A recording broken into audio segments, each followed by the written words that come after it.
सर्ग 70 में वशिष्ठ जी ने कर्कटी नामक राक्षसी के रूपांतरण की कथा का वर्णन किया है। कर्कटी, जो पहले एक विशाल राक्षसी थी, तप और संकल्प के कारण धीरे धीरे अपने शरीर को संकुचित करने लगी। यह परिवर्तन उसे छोटे रूपों में बदलते हुए सूक्ष्मता तक पहुंचा। प्रारंभ में विशाल शरीर से लेकर उसने धीरे धीरे मनुष्याकार, फिर छोटे छोटे रूपों में परिवर्तन किया और अंततः सूचिका के रूप में अत्यधिक सूक्ष्म हो गई। सूचिका के रूप में कर्कटी का यह रूप उसकी तृष्णा और संकल्प के प्रतीक के रूप में प्रस्तुत किया गया है। उसका यह रूप दर्शाता है कि संकल्प और इच्छाशक्ति से व्यक्ति किसी भी रूप में बदल सकता है, लेकिन बिना विवेक के किए गए संकल्प का परिणाम हमेशा विनाशकारी हो सकता है। कर्कटी ने अपने संकल्पों को बिना विचार किए अपनाया, जिससे वह अपनी स्थिति में सुधार न कर पाई। सर्ग 70 में कर्कटी राक्षसी ने अपनी विशालकाय देह को त्याग कर एक अति सूक्ष्म सुई समान रूप धारण किया और यह रूप उसकी मूल प्रकृति और उसकी मानसिक प्रवृत्तियों का प्रतीक बना। कर्कटी ने अपनी विशाल देह का त्याग इसलिए किया ताकि वह जगत को निगल सके, लेकिन सूची रूप धारण करने के बाद उसका यह उद्देश्य पूरा नहीं हो सका, क्योंकि उसका उदर ही समाप्त हो गया था।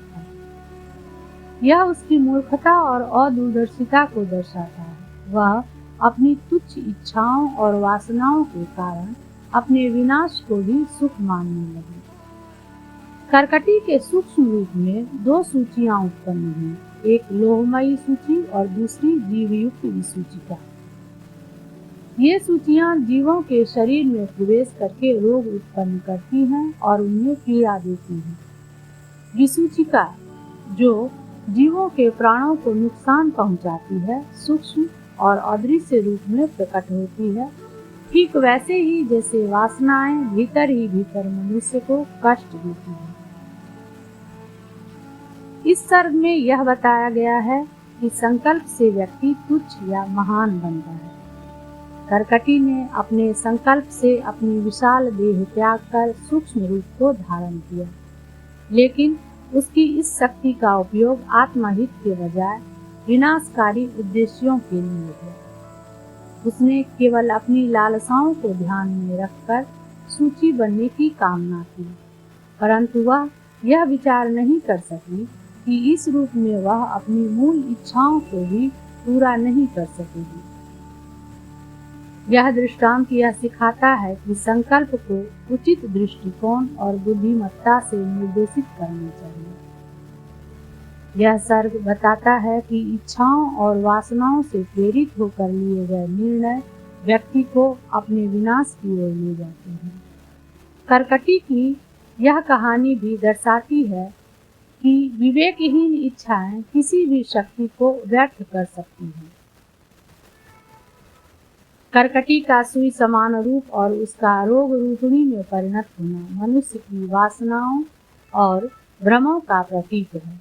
यह सर्ग संकल्प की शक्ति और इसके दुरुपयोग से होने वाले परिणामों पर गहराई से प्रकाश डालता है। ये तो थे सर्ग 70 के भावार्थ, और अब आइए सर्ग 70 को विस्तार से जानते हैं। योग वासिष्ठ महारामायण उत्पत्ति प्रकरण सर्ग 70। कर्कटी का क्रमशः शरीर की सूक्ष्मता पूर्वक दो सूचिकाओं के रूप में गमन वर्णन और उसका प्राणियों के शरीर में प्रवेश वर्णन। श्री वशिष्ठ जी ने कहा, हे श्री रामचंद्र जी, तदुपरांत पर्वत के शिखर के समान विशाल कज्जलाकार मेघ घटा के समान बड़ी काली वह राक्षसी सूक्ष्मता को प्राप्त होने लगी। पहले वह मेघाकार हुई, तदंतर उसका देह प्रमाण वृक्ष की शाखा के तुल्य हुआ, तदुपरांत वह मनुष्य के आकार वाली हुई, फिर उसका स्वरूप केवल हाथ भर का बन गया, तदंतर वह एक बिलस्त भर का हुआ, उसके बाद वह केवल एक अंगुल मात्र रह गई, तदंतर उड़द की छिमी के बराबर हुई और फिर वह सूचिका बन गई। सूचिका बनने के बाद जैसे संकल्प आदि अणुता को अर्थात अलक्षता को प्राप्त होता है, वैसे ही शिखर के समान विशाल आकार वाली वह रेशमी वस्त्र सीने योग्य अत्यंत सूक्ष्म सुई बनकर पद्म केसर के समान सुंदरी हुई। वह सूक्ष्म लोह विकार होकर तथा अनायासी अर्थात रोग रूप जीवयुक्ता सूचिका होकर शोभित हुई। महाभूत, कर्मेंद्रिय, ज्ञानेंद्रिय, प्राण, अंतःकरण, अविद्या, काम, कर्म के संघात रूप पूरी अष्टक से चली हुई वह आकाश में जाती थी और निवास करती थी। वह सूची तो दिखाई ही देती थी, पर उसमें लोहा नाम मात्र भी नहीं था। अनेक भ्रमों के बीच में उसका यह स्वल्प सूची रूप से दिखाई देना भी एक प्रकार की भ्रांति ही थी। मन के मनन से अर्थात भावना से युक्त यह सूची सूर्य किरणों के भीतर में प्रवेश करने से सुंदर रत्न सूचे के समान और वैदुर्य मणि की किरण लेखा के समान चिकनी दिखाई देती थी। वह पवन से उड़ाई गई काजल के मेघ के पिंड की लेखा के समान थी। उसके शरीर के अनुरूप छोटे मस्तक में अत्यंत छोटे छोटे सुराखों में स्थित नेत्रों की स्वच्छ ज्योति रूपी कणिनिका विराजमान थी। सूक्ष्म पुच्छाग्र से अणु अर्थात परमाणु के सदृश मुख की प्रसन्नता पूर्वक वरदान से प्राप्त होने वाले अत्यंत आभिष्ट अपने सूची रूप के लिए पूर्व के अपने विशाल शरीर की निवृत्ति हो, इसलिए मानो उसने पहले मुनि की तपस्या की थी। दूर से देखने पर खूब प्रकाशित हो रहे नेत्रों की संधि का ज्ञान न होने से एक दीप के समान देखी गई वह सूची रूप शरीर का दर्शन न होने से केवल आकाश रूपता को प्राप्त हुई थी। पहले विपुल देहावस्था में जो आकाश उसने निगल रखा था, देह में स्थित उस आकार का सूक्ष्म शरीर की प्राप्ति होने पर अपने मनोज्ञ मुख से मानो वमन कर रही थी। टिमटिमाते हुए नेत्रों से दृश्य वह दूर दूर फैले हुए दीपक की किरणों के समान सूक्ष्म थी। अतएव बड़ी एकाग्रता के लिए उन्होंने अपनी आंखें अत्यंत संकुचित कर रखी हुई थी। ऐसे देखने वालों की दृष्टि से वह दिखाई देती थी, परंतु स्नान करने से पृथक पृथक हुए बालकों के केसों के समान उसका विलास था। बाह्य संचार करने के कौतुक से मृणाल को तोड़ने पर उसके बीच से निकले हुए तंतु के समान और मूलाधार से ब्रह्मरंध्र को भेदन कर बाहर निकली हुई सूर्य मंडलाभिमुख होकर स्थित ब्रह्म नाड़ी की सुषुम्ना नाड़ी की तरह वह उस समय सुंदरी प्रतीत होती थी। उसकी चक्षु आदि इंद्रिय शक्तियां प्रत्येक नियत स्थान में स्थित थी, मानो उसका लिंग देह ही बाहर सूची के समान आकार में स्थित था। जैसे ज्ञानियों का आलय विज्ञान संतान स्वमात्र गोचर होता हुआ भी अन्य से अलक्ष्य रहता है, और जैसे तार्किकों का धारावाहिक ज्ञान संतान साक्षी का स्वीकार न होने से अलक्षित रहता है, वैसे ही वह भी दूसरों से अलक्षित थी। अत्यंत अलक्ष्य होने के कारण ही मानो वह शून्यवादियों के मत में प्रसिद्ध अर्थों की जननी और आकाश की जो नीलिमा है तद्रूप थी और निःशब्द थी।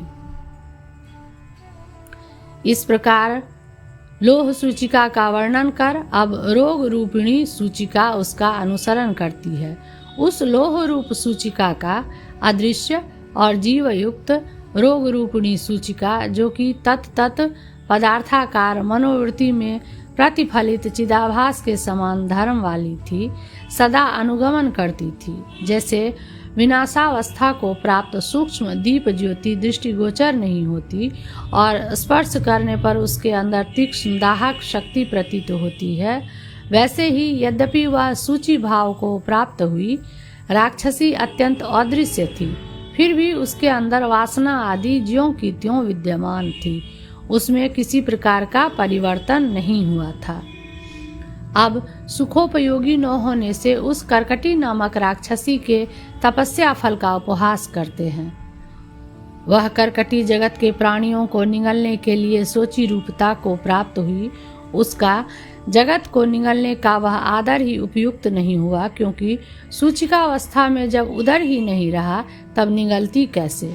उसने इस बात का विचार ही नहीं किया। अहो, यह उसकी मूर्खता की पराकाष्ठा ही है।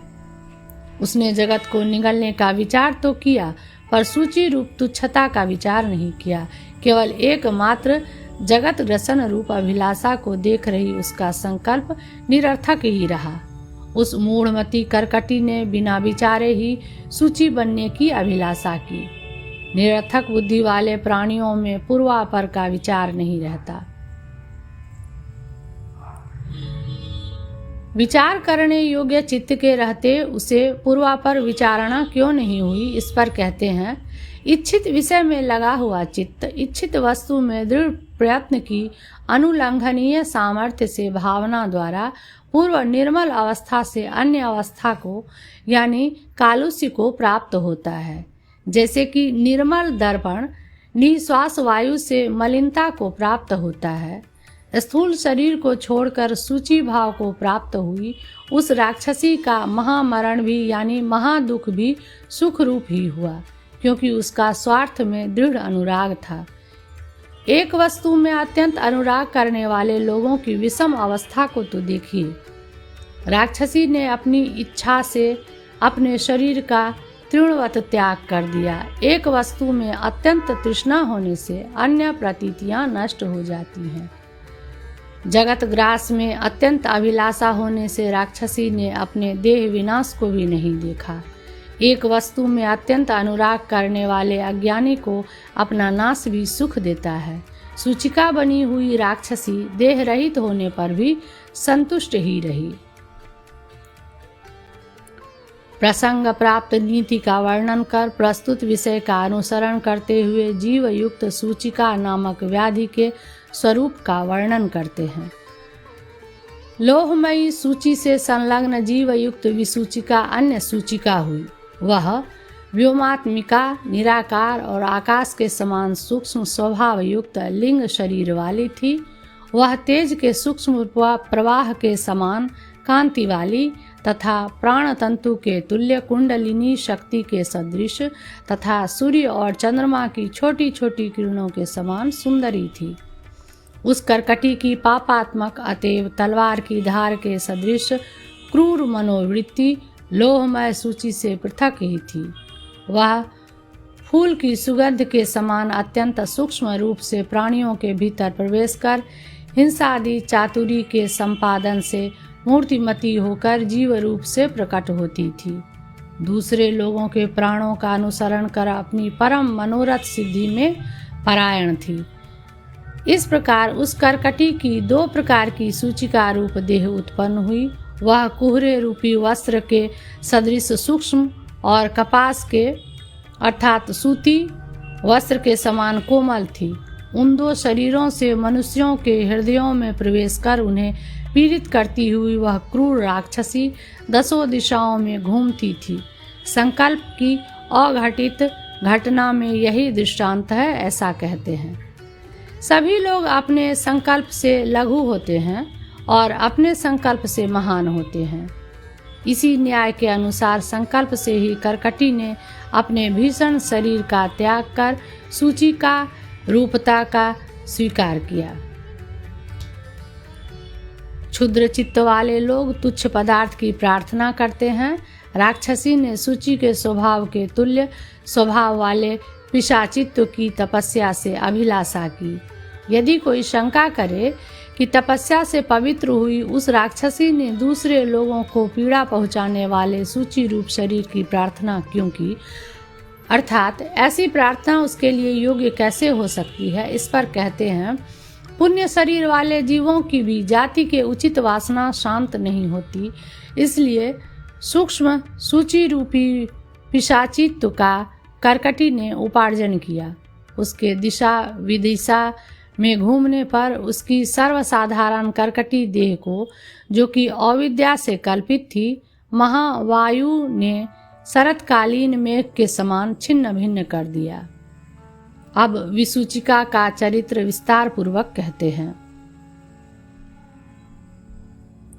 जो कोई जीव पहले किसी रोग से आक्रांत होने के कारण क्षीणकाय हुआ हो या विशालकाय हुआ हो, उसके अंदर प्रवेश करके वायु में छिपी वह लोह सूची भयंकर विसूचिका रूप रोग में परिणत हो जाती है।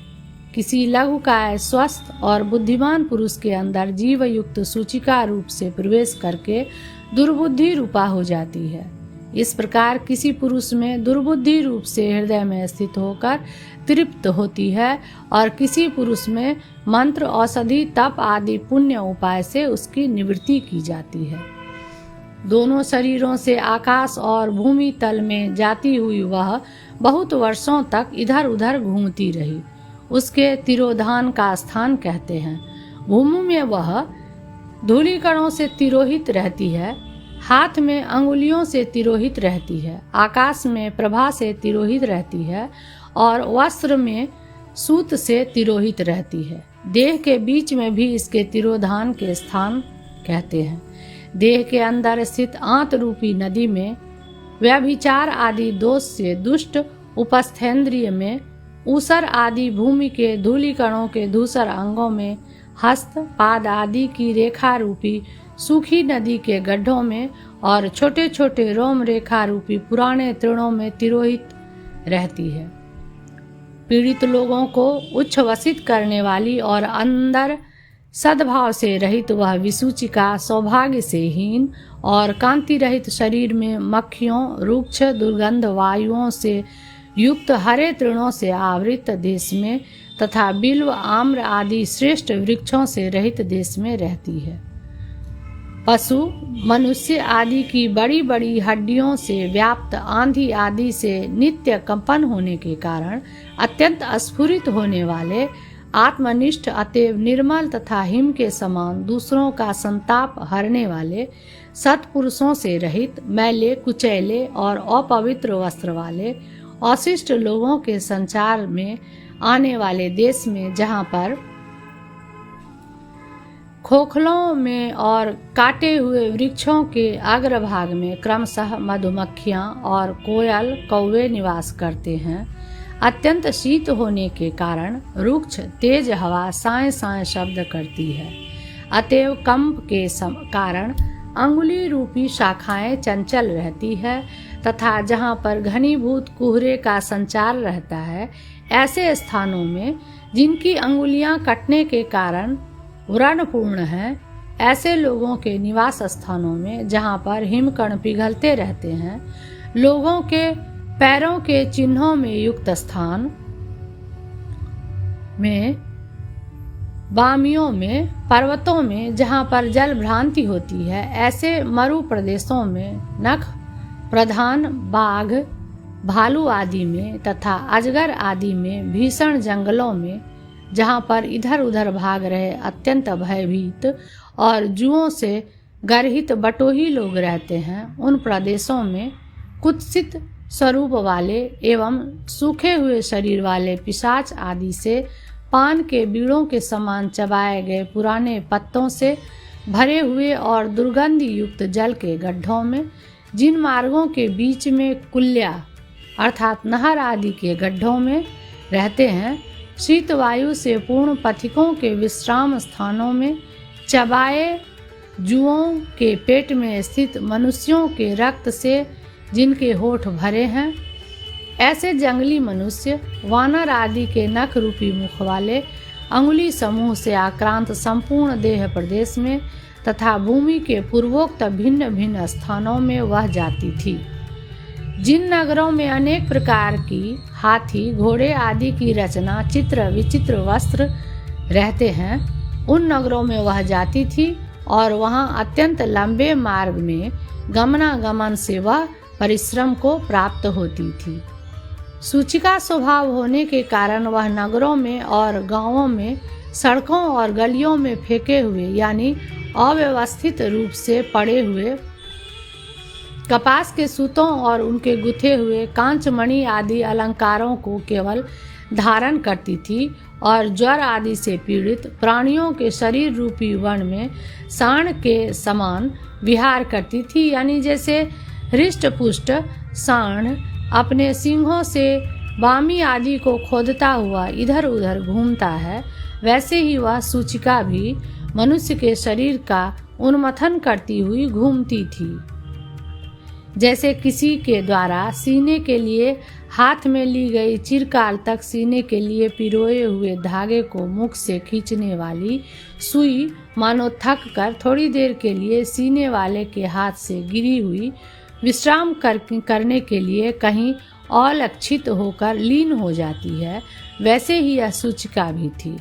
यदि कोई शंका करे कि सीने वाले हाथ को ही उस सुई ने क्यों नहीं छेदा, तो इस पर कहते हैं, वह क्रूर होती हुई भी अपने योग्य सीवन रूप कर्म में सीने में ही लगी रहती थी, क्योंकि सीना ही सुई का स्वभाव है। अतएव उसने सीने वाले के हाथ को छेदा नहीं। यदि वह सुई सीने रूप अपने स्वभाव को छोड़ दे, यानी प्रकट न करे, तो अपने क्रूर स्वभाव को भी बाहर प्रकट न कर सकेगी, क्योंकि जैसे उसका सीना स्वभाव है, वैसे ही अपने क्रूर स्वभाव को प्रकट करना भी स्वभाव है। जैसे बड़ी भारी शिला नाव द्वारा इधर उधर ले जाई जाती है, वैसे ही वृद्धावस्था में स्थित आशा के समान वह लोहमयी सूचिका जीवयुक्त सूचिका के सहारे दिशाओं में घूमती थी। जैसे धान आदि की भूसी का कण अपने भ्रमण को प्रकट करने वाली पवन शक्ति से दिगांतों में घूमता है, वैसे ही वह लोहमयी सूची भ्रमण को प्रकट करने वाली अंतःकरण की सत्ता से दिशाओं में घूमती थी। दूसरों के द्वारा गुथे गए महीन धागे को अपने मुंह से खाती हुई सी, अतएव दूसरे लोगों के द्वारा प्राप्त कराए गए उदर पूर्ति के उद्यम से वह मानो स्वस्थ हृदय हुई। सूची ने पहले भी दूसरे लोगों के वध से होने वाले उदर पूर्ति की इच्छा से ही तप से क्लेश को प्राप्त हुए अपने मन को उल्लसित किया था। इसलिए मानो वह निरंतर मुख में गिर रहे अपने इच्छित सूक्ष्म धागे में स्तंभित रहती थी। अब सूची द्वारा मूर्खता पूर्वक किया गया तप तागे से गिरे हुए चिथड़ों को पिरोने के लिए ही हुआ, अपने उदर पूरण के लिए नहीं हुआ। यह उत्प्रेक्षापूर्ण अर्थ जो कहा गया था, वह लोक प्रसिद्ध सामान्योक्ति का दृष्टांत हो गया, ऐसा कहते हैं। चिरकाल से दरिद्रता, क्रिस्ता आदि से परिपीड़ित कुल को क्रूर लोग भी दया से पुष्ट करते हैं। इस विषय में विचार करने की कोई आवश्यकता ही नहीं है। यहाँ इस अर्थ में दृष्टांत सूची द्वारा भरा गया जीर्ण शीर्ण वस्त्र प्रत्यक्ष देखा गया है। सूची ने अपने उदर की पूर्ति क्यों नहीं की, इस पर कहते हैं, क्योंकि सूची ने तागे के अग्रभाग के भीतर अप्रवेश के योग्य छिद्र रहित अर्थात अवकाश रहित हृदय को तपस्या से प्राप्त किया तथा तत्वबोध भाग्यशाली होने के कारण सूर्यकांति के समान अभिज्ञता के प्रकाश अपने बुद्धि प्रकाश को भी पट आदि के सीवन से ही व्याप्त किया, यानी अपने भोग के लिए अर्जित नहीं किया।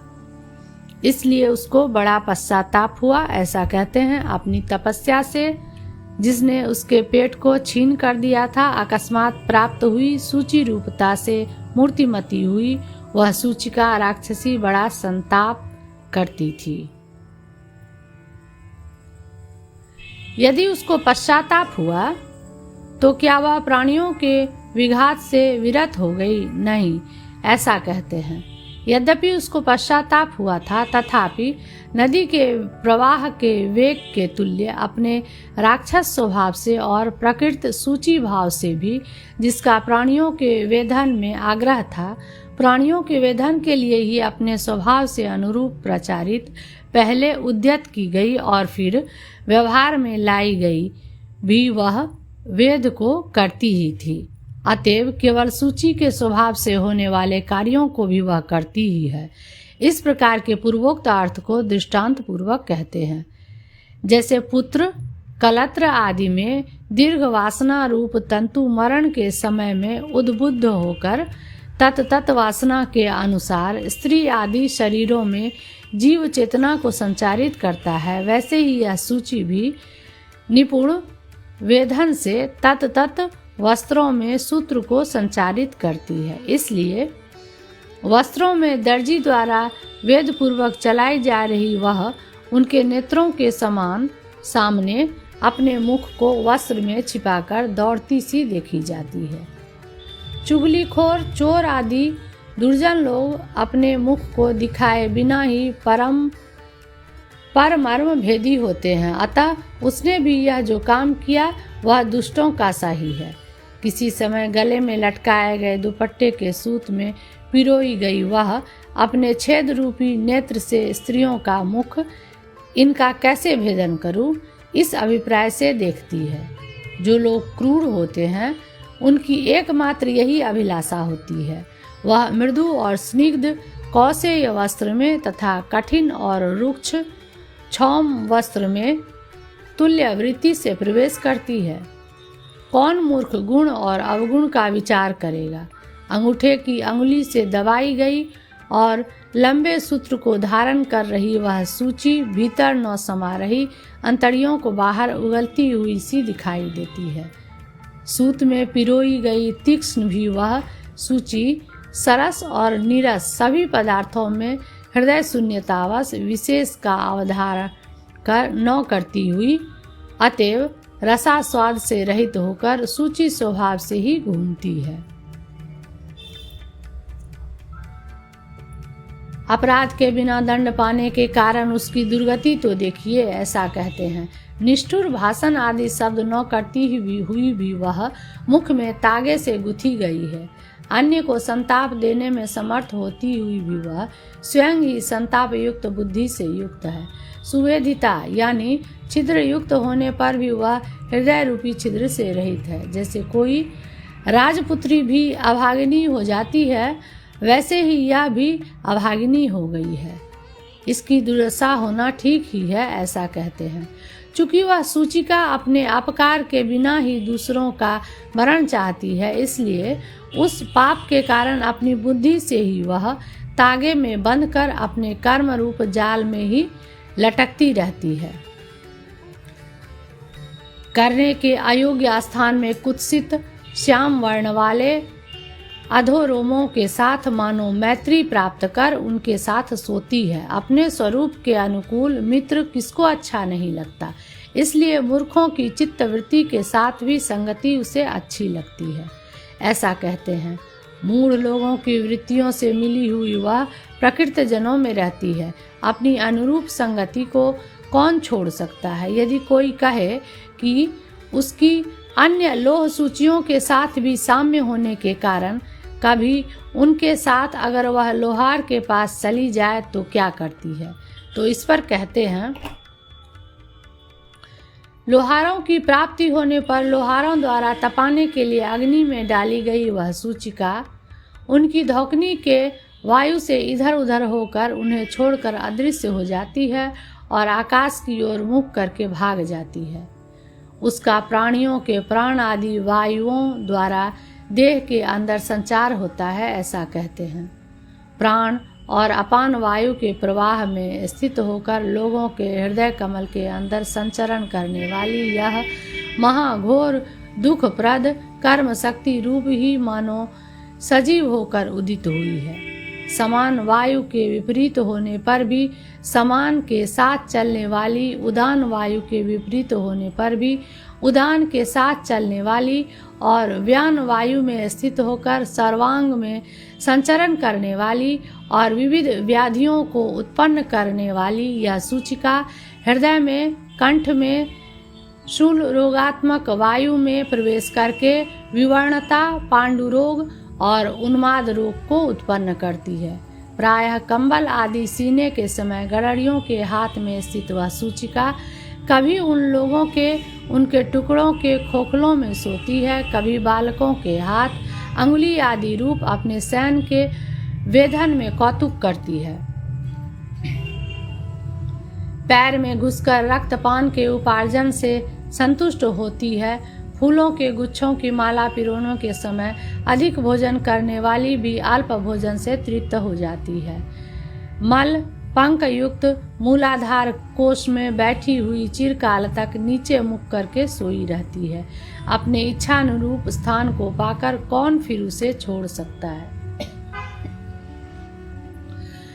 क्रूरता से दूसरों के प्राण हरण पर्यंत वेदनों से अपने को दूषित दिखलाती है। शंका, यदि उसका कोई स्वार्थ नहीं था तो उसकी अन्य लोगों के मारण में प्रवृत्ति क्यों हुई? समाधान, नीच लोगों को कलह करना उत्सव से भी अधिक सुखदायी होता है। भाव यह है कि जिन दुष्टों को दूसरों को पीड़ित करने की सामर्थ्य न होने पर भी दूसरों से कलह करने में सुख होता है, उनको दूसरे को मारने में सुख हो, इसमें तो कहना ही क्या है। थोड़े से रक्त कणों के आस्वाद के लोभ से इसकी दूसरों को मारने में प्रवृत्ति हो सकती है। इस पर कहते हैं, आधी कौड़ी की प्राप्ति से भी कृपण को बड़ा हर्ष होता है और प्राणियों का अहंकार चमत्कार दुरुच्छेद्य है, यानी उसका विनाश नहीं किया जा सकता। वह सूचिका मूढ़ अपनी आत्मा द्वारा किए जा रहे जीव सूची और लोह सूची, इन दो अपनी सूचिकाओं से होने वाले वेधन से सब प्राणियों के मरण की तर्कना करती है। मूढ़ों की आवश्यक स्वार्थ में यदि मूढ़ता उदित न हो तो वह बड़े आश्चर्य की बात है। यह मेरा परमारण रूप कार्य पहले वस्त्र सीने के समय वस्त्र के तंतुओं का भेदन करने से अभ्यस्त है, इस कारण यह शीघ्र संपन्न हो रहा है। इस प्रकार अपने चातुर्य के अनुसंधान से अपने मन में अत्यंत प्रसन्न होती है। जैसे मिट्टी में घिसने के बिना चुपचाप रखी हुई सुई जंग लगने के कारण मलिन हो जाती है, वैसे ही सूचिका भी यदि परमारण रूप अपराध न करे तो उसे व्याधि रूपी दुख हो जाता है। यह सूचिका सूक्ष्म अतएव अदृश्य होकर शरीर को काटने वाली है और क्षण भर में विस्मृति को प्राप्त हो जाती है। तीक्ष्ण भेद करने वाली दैव चेष्टा औत्पाती की चेष्टा के समान क्रूर है। मर्म स्थान के आच्छादन भूत उत्तरीय वस्त्र के तंतु के वेधन मात्र से दूसरे को मार दिया, ऐसा समझकर आप संतोष को प्राप्त होती हैं। जिस नाश को करने से दुर्जन हर्ष को प्राप्त होता है, उसी नाश से वह भी हर्ष को प्राप्त होती है। कीचड़ में वह डूबती है, आकाश में वह उड़ती है। आकाशसारी वायु से दिशा प्रांतों में विहार करती है, भूतल में, वन में और धूड़ी कणों में भी अंतःपुर के घर में पलंग पर बिछाए गए बिस्तर की नाई सोती है। मनुष्यों के हाथ में और कान में स्थित या कान रूप कमल में और भेड़ों के रोमों की राशि में इच्छानुसार सोती है। काठ और मिट्टी की बनी हुई भित्तियों के छिद्र में समा जाती है और प्राणियों के हृदय में ऐसे समा जाती है जैसे कि मणि, मंत्र आदि द्रव्यों की शक्ति से और आत्मशक्ति से मायावी अथवा योगी सर्वत्र यथेच्छ विहार करता है। श्री वाल्मीकि जी ने कहा, वत्स भरद्वाज, मुनि के इतना कह चुकने पर दिन समाप्त हो गया। सूर्य भगवान अस्ताचल को गए। मुनियों की सभा महामुनि को नमस्कार कर सायंकालीन संध्या आदि के लिए स्नानार्थ चली गई। रात्रि समाप्त होने पर दूसरे दिन सूर्य के किरणों के साथ फिर मुनि सभा आ गई। 70वां सर्ग समाप्त। सर्ग 70 हमें यह सिखाता है कि संकल्प और इच्छा शक्ति में अद्वितीय शक्ति होती है, लेकिन यदि वह बिना विवेक और सोच समझ के किया जाए तो यह हानिकारक हो सकता है। कर्कटी का रूपांतरण दर्शाता है कि व्यक्ति की इच्छाएं यदि बिना आत्मचिंतन के हों तो वे न केवल लक्ष्य की ओर मार्गदर्शन नहीं कर पाती, बल्कि व्यक्ति को भ्रमित भी करती है। इस सर्ग का अंतिम संदेश है कि किसी भी निर्णय या संकल्प को विवेकपूर्ण और दूरदर्शिता से लिया जाना चाहिए ताकि वह सकारात्मक परिणाम दे सके। कर्कटी का अनुभव यह दिखाता है कि किसी भी रूप में भटकने से बचने के लिए सही दिशा में विचार और संकल्प आवश्यक है।